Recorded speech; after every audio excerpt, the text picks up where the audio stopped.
3 years ago, I was diagnosed with osteoarthritis in my right knee.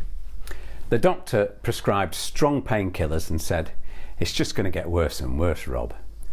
I could hardly get up the stairs. I couldn't walk down to the shops anymore. It hurt when I sat down, it hurt when I stood up. That was just under 3 years ago.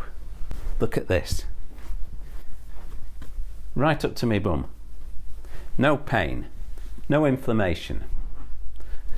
I feel great. No painkillers.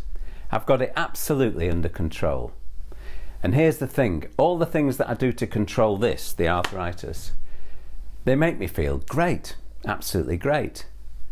And I now know that because of what I'm doing, I'm seriously reducing my chances of getting heart disease, Alzheimer's, diabetes, any of those chronic non-infectious diseases.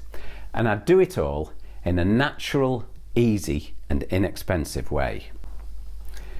I really have discovered some simple, effective, all-natural ways to reduce inflammation and pain and to keep you in absolute tip-top condition. So, and here's a great way to start. Download my Breakfast of Brilliance recipe right now. Click the link below.